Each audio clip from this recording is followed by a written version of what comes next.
The courtroom went silent. Cameras flashing. Lawyers frozen. And right there, in front of the judge, Lil Durk, Chicago's self-proclaimed survivor, the voice of the trenches, collapsed. The reason? A single date. A release date. Not a verdict. Not a new charge. Just a date that sent his entire world spinning. But wait, how does a man who built his career rapping about beating the odds, surviving the streets, and laughing at enemies suddenly break down when a judge announces the timeline of his freedom? Was it shock? Was it relief? Or was it something darker, like a hidden deal that finally came to light? Think about it. We've seen rappers cry on stage, lose control in interviews, but collapsing in court? That's next-level drama. Almost too dramatic. Almost staged. And here's the twist. Whispers say that the release date wasn't what fans think. That it carries conditions, betrayals, and maybe even sacrifices that could change Durk's empire forever. So what really happened in that courtroom? Why did Durk crumble when the judge spoke?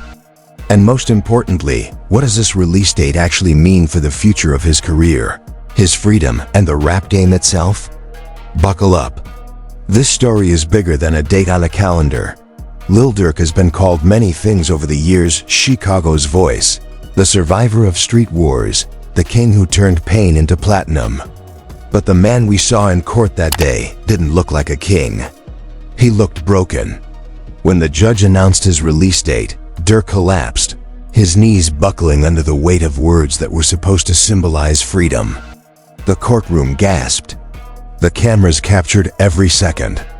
And suddenly, the world wanted to know what was in that date that could shatter the unshakable. To understand that collapse, you need to understand who Lil Durk really is. This is a man whose life has been nothing short of a series of cliffhangers. From gang affiliations in Englewood to rap beefs that turned bloody, his entire career has been painted as survival against impossible odds. And somehow, through death after death, arrest after arrest, scandal after scandal, Durk always found a way to rise. Fans called him untouchable. Critics called him dangerous. Labels called him profitable. But the system? The system never forgot his file. This wasn't the first time Durk faced a judge. His record is a saga of arrests, mugshots, and trials. Weapons charges in 2011. Alleged involvement in a shooting in 2019. Lyrics used against him in court. Every chapter was a mix of real danger and media spectacle. And every time, he managed to spin it into music that sold millions. Pain became hits. Trauma became streams. But this time, something was different. Insiders whisper that the courtroom collapse wasn't just about the release date. It was about what came with it. The date marked not just the end of his sentence, but the beginning of obligations. Rumors say the deal was tied to confessions, cooperation, and sealed documents. In plain words, some believe Durk cut a deal to walk out early. And in hip-hop, nothing kills faster than the word snitch. His collapse then wasn't relief. It was fear. Fear that the world outside those walls wouldn't see a man finally walking free. They'd see a man branded forever as compromised. And for someone like Durk, whose entire career has been built on authenticity, loyalty, and surviving the streets, that label could be worse than a prison cell. The collapse wasn't staged, but it was symbolic. Think about it. This is the same man who rapped about burying friends, dodging bullets, and fighting demons. A man who made entire stadiums chant his pain. Yet one word from a judge sent him crumbling. Some fans say it was the weight of relief finally breaking through. Others say it was the realization that freedom wasn't really freedom. It was a new kind of prison, one ruled by public perception. But that courtroom scene didn't happen in a vacuum. It was the climax of years of chaos leading to this moment. The loss of King Von, his closest ally, still looms over him. Von's death wasn't just personal, it became a public spectacle, a narrative that tied Durk to violence he couldn't escape. Add in the endless beefs with other rappers, whispers of industry blacklists and lawsuits piling up. And Durk wasn't walking into court as a rapper. He was walking in as a man with more baggage than any. One trial could hold that, and the industry knew it. Every executive, every lawyer, every journalist in that room knew the story wasn't just about a date. It was about what came next. Because with freedom comes exposure. With release comes responsibility. And with every whispered rumor of a deal, a confession, or a compromise, Durk's empire trembled. Behind the scenes, insiders claimed the release date was more controversial than anyone expected. Some say prosecutors fought hard to keep him locked up longer, citing his past record and continued influence on violent culture. Others say his lawyers worked backroom deals, pulling favors with powerful industry allies who owed Durk for his chart-topping hits. The date then wasn't just legal, it was political. A balancing act between punishment, profit, and public perception. That explains the collapse. Because the date wasn't just a number on a calendar. It was a ticking clock. A countdown to either redemption or destruction. A signal that once he walked out of those walls, the world would judge him harder than any courtroom ever could. And in that split second, Durk knew the fight wasn't over. It was just beginning. Fans watching the live feed exploded with reactions. Durk folded. One tweeted, "He knows the streets won't respect this deal." Others defended him, saying it was natural for a man to break down after hearing his freedom confirmed. The debate was instant, vicious, and global. Was he weak or was he human? Was this justice or just another show in America's endless cycle of courtroom drama turned entertainment? But here's where it gets darker. Sources claim the release date isn't as straightforward as fans believe. Whispers of probation terms so strict they could end his career, curfews, travel bans, monitoring. Some even allege industry figures inserted clauses that tie his music profits directly to legal repayments. Imagine that, freedom with strings so heavy they feel like chains. This is why Durk collapsed. Not because he was walking free, but because he realized what freedom cost. And maybe, just maybe, because he realized freedom wasn't really his anymore. It belonged to the system, to the industry, to the machine that had been pulling his strings since day one. For years, Durk has been the face of survival, the man who outlived odds stacked higher than skyscrapers. But that courtroom collapse revealed something fans never expected to see: vulnerability. The mask slipped. The armor cracked. And for the first time, Lil Durk looked less like a king of the trenches and more like a man crushed under the weight of his own myth. But this story doesn't end with a collapse. That was just the beginning. Because the moment Durk hit that courtroom floor, the world started asking questions. Questions that the industry doesn't want answered. Questions about what deals were made, what secrets were kept, and what this release date really means. And that's where things start to get dangerous. Because the collapse wasn't the end, it was the beginning of a new scandal that spread like wildfire beyond the courtroom walls. Within hours, anonymous leaks started pouring in. Screenshots of supposed court documents, whispers from unnamed sources claiming that Durk's release date came with conditions that would shock the culture, and even blurry audio. Recordings allegedly taken during a closed-door meeting between Durk's lawyers and the prosecution. One leak in particular set the internet on fire.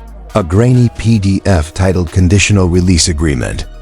The document, which no one could verify but everyone wanted to believe, listed a series of demands. Restricted travel to certain states, mandatory industry partnerships, financial repayments tied directly to music royalties, and the most explosive clause of all: defendant agrees to provide full cooperation in ongoing investigations connected to criminal enterprises. Was it real? Who knows? But in the world of rap, perception is reality.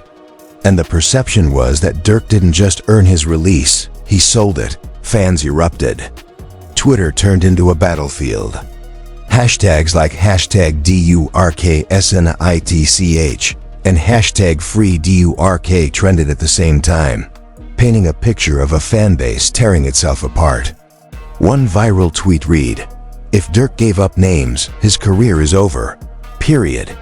Another countered, "Y'all want him locked up forever? Man deserves his freedom." TikTok detectives broke down every line of the supposed agreement, while YouTube commentators racked up millions of views dissecting what it all could mean. And then came the witness, an anonymous caller on a hip-hop radio show claimed to be inside the courtroom during the private session. Durk didn't cry out of joy, the caller insisted. He cried because he knows what he had to sign. He knows the streets will never look at him the same again. The clip spread like wildfire, fueling suspicions that Durk had collapsed not from relief, but from the crushing weight of betrayal. But the scandal didn't stop with leaks and whispers. Investigative bloggers began pulling financial records, pointing out suspicious spikes in payments tied to Durk's label. One blogger claimed, "Look at the numbers. Streams went crazy when Von died, but follow the money now. Where's it going? Offshore accounts. Legal repayments. This isn't freedom, it's financial slavery." Meanwhile, paparazzi caught Durk's lawyers leaving court with briefcases that looked heavier than usual. The photos alone were enough to spark memes. "They carrying the secrets of the whole industry in there," one fan joked. Another added, "That's not paperwork, that's the script." Industry insiders were divided. Some defended Durk, saying this was just another example of the system targeting black men with influence. Others hinted that this was bigger than one rapper, that Durk was part of a larger machine that keeps artists trapped, controlled, and silenced. One anonymous executive reportedly said, "Durk isn't the first. He won't be the last. The machine owns them all." And then there was the mysterious letter. A blog posted a scanned copy of what it claimed was correspondence between prosecutors and an industry partner. The letter suggested that Durk's release was expedited not just for legal reasons, but because of significant financial contributions from interested parties. Translation: someone paid to speed up the process. Fans quickly speculated about who those interested parties were. A label executive? A billionaire with ties to the industry? Or perhaps another artist with something to gain from Durk's freedom or his silence? As the leaks piled up, so did the paranoia. Fans started combing through Durk's lyrics, searching for hidden confessions. Songs that once sounded like pain now sounded like codes. Bars about loyalty, betrayal, and survival took on new meaning. Was Durk foreshadowing this collapse all along? Was he warning us through music the whole time? The public reactions weren't just loud, they were vicious. At one concert, fans unfurled a banner reading, "Did you snitch?" Another group outside the courthouse chanted, "Free Durk, not fake Durk." The divide was brutal, and it wasn't just fans. Other rappers started weighing in too. Some threw shade in their lyrics. Others posted cryptic Instagram stories with snake emojis and eye emojis. Everyone smelled blood in the water, and the culture was feeding on itself. But here's where the story takes an even darker turn.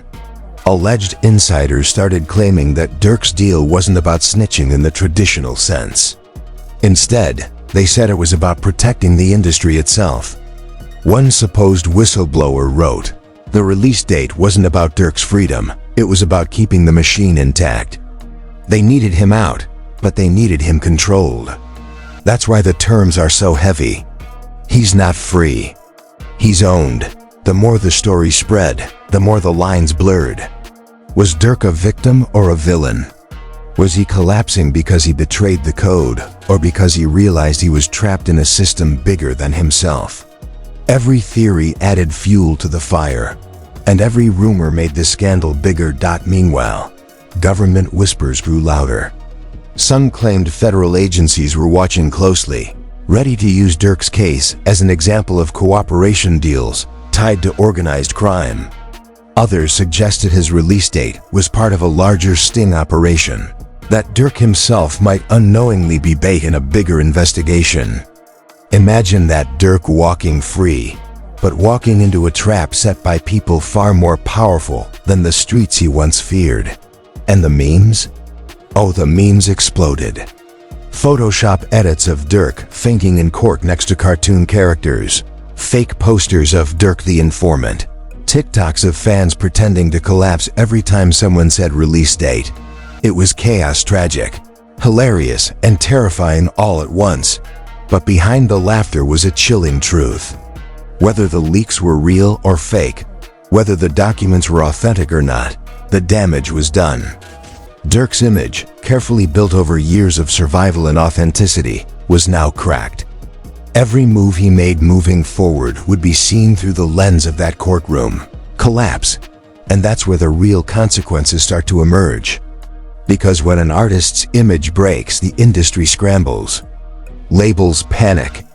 Sponsors back out. Rivals circle like vultures. And governments, sensing weakness, start digging deeper. By the end of the week, what started as a simple courtroom breakdown had snowballed into a global scandal. Durk wasn't just a rapper facing time, he was a symbol of everything wrong with the machine: betrayal, manipulation, control. And whether he liked it or not, the world was now watching every step he took. But if you thought the leaks, the memes, and the chaos were bad, wait until you see what came next. Because part 3 of this story isn't about whispers. It's about consequences. And they might just destroy everything Durk has built. By the time the week was over, Lil Durk's courtroom collapse wasn't just a headline, it was a global circus. What began as a single shocking moment had morphed into a scandal with political undertones, financial consequences, and cultural shockwaves that nobody could contain. The collapse wasn't just Durk falling to his knees. It was the entire rap industry buckling under the weight of secrets.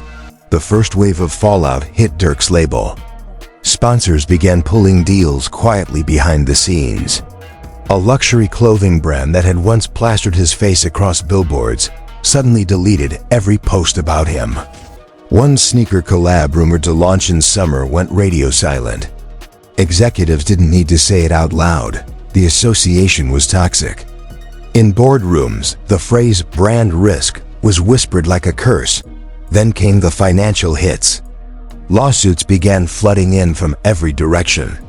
Families of victims tied to old cases suddenly resurfaced with renewed claims, pointing to his release as evidence of a dirty deal. Lawyers smelled blood in the water, and they wanted cash. Meanwhile, fans began demanding refunds for canceled shows, arguing that Durk's fake freedom was nothing more than a scam pulled on the culture. But the most dangerous consequence wasn't financial, it was federal. Investigative journalists started pressing agencies for answers, and whispers suggested that the feds had already opened a quiet probe into Durk's deal. The phrase "witness cooperation" kept appearing in articles, and every time it did, the streets burned hotter. For rappers, that label is career suicide. For Durk, it could be a death sentence. The backlash from the culture was vicious. Rival rappers jumped on the moment like sharks in a frenzy. Diss tracks dropped overnight, each one more brutal than the last. One bar in particular went viral. "You cried for a date, I cried for the streets." Fans dissected every line, convinced it was aimed directly at Durk. And while the industry pretended to stay silent, behind the curtain, they were already plotting the next move. Because if Durk's brand was sinking, someone else's had to rise. In Chicago, the reaction was split. Some saw his collapse as weakness, the final nail in the coffin of his street credibility. Others saw it as human, the breaking point of a man who had carried too much loss for too long. Murals of Durk started appearing next to Vaughn's, but not as tributes, more like warnings. The caption, "The Streets Remember," was sprayed in graffiti across the South Side. And then, as if the scandal wasn't enough, new leaks hit the internet. A supposed recording of a phone call between Durk and his lawyer spread like wildfire. The voice, allegedly Durk's, could be heard saying, I didn't have a choice. They told me it was this or never seeing daylight again. Whether real or fabricated, the damage was instant. Fans who once defended him now questioned everything. Didn't have a choice sounded a lot like admitting to a deal. The consequences weren't limited to Durk. The entire hip-hop industry felt the tremors. Other rappers with pending cases suddenly faced renewed scrutiny. Prosecutors cited Durk's deal as precedent, pushing harder for similar outcomes. Industry moguls grew paranoid, fearing that one collapse in a courtroom could trigger a domino effect exposing their entire empire. Meanwhile, Durk himself disappeared from public view. No interviews, no statements, just silence. His social media accounts went dark, fueling even more speculation. Was he hiding? Was he being protected? Or was he being silenced by the very elites who supposedly engineered his release? The silence was louder than any statement he could have made. Fans demanded answers. Protesters gathered outside his label's headquarters, chanting, "Truth or nothing." Online petitions called for transparency about the supposed deal. The hashtags grew nastier by the day. #DURK collapsed, #courtroom snake, #release the files. And the longer Durk stayed quiet, the more the fire spread. By now, government involvement couldn't be hidden.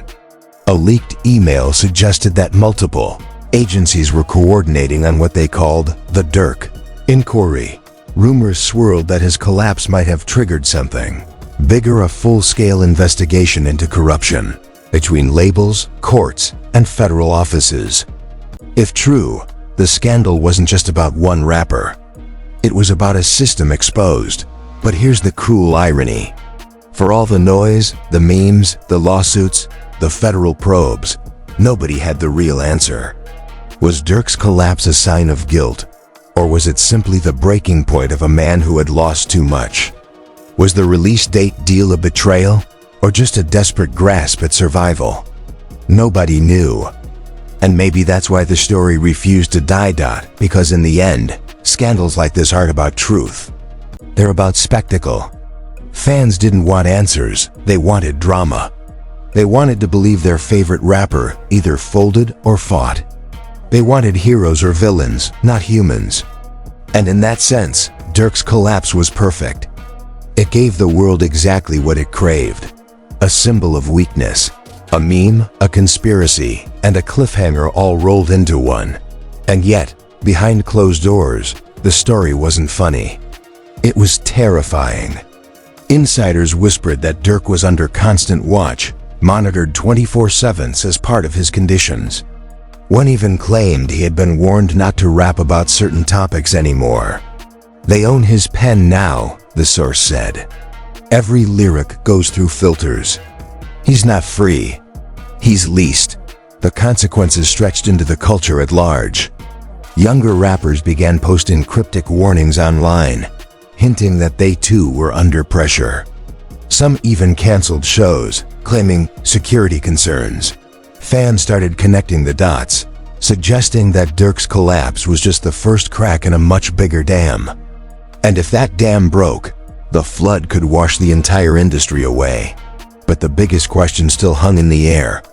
What happens when Durk finally walks free on that release date? Does he come back stronger, proving everyone wrong? Or does he come back weaker, chained by rumors and deals that won't let him breathe? The countdown had begun, and the world was watching. By the time the story reached its peak, Durk's collapse wasn't just about one man, it was about the illusion of freedom itself. The courtroom scene became a symbol, replayed endlessly in documentaries, YouTube breakdowns, and fan theories. A man who had built his empire on survival crumbled under the weight of his own myth. And as the cameras shut off, the judges left, and the fans kept screaming. One truth remained: the rap game had changed forever. The courtroom collapse wasn't the end of Durk's story. It was the beginning of a new chapter, one filled with deals, betrayals, and questions the industry never wanted asked. Because if Lil Durk could collapse, anyone could. And that's what terrified them the most. So here we are. You've seen the collapse, you've heard the whispers, and you've followed the leaks. Lil Durk didn't just fall to the floor of a courtroom. He dragged the entire culture down with him. The release date wasn't just a number. It was a bombshell. A moment that forced everyone, fans, labels, even the government, to look in the mirror and ask what's real and what's been staged. Because if one of the most untouchable rappers in the game can crumble like this, what does that mean for the rest of the industry? Was Durk's deal just about freedom, or was it about control? About making sure the machine keeps running smoothly, even if it means selling out the very code he once lived by. But here's the real question for you. Do you believe Lil Durk truly earned that release date? Or do you believe the rumors that it came with conditions, cooperation, and betrayals too heavy to speak out loud? Was that collapse the weight of survival or the guilt of compromise? This isn't just his story. It's a warning. A reminder that in the world of fame, power, and money, nothing is ever as it seems. And when the cameras cut, when the courtroom clears, and when the smoke settles, we're left with one haunting truth. The streets may forgive, but the culture never forgets. Now it's your turn. Drop your thoughts in the comments. Do you think Durk broke under pressure? Or is he being set up by a system bigger than all of us? Hit that like button if you're ready for more truth the industry doesn't want you to hear. And make sure you subscribe to Spillera, because here, the secrets don't stay buried. They explode. They explode.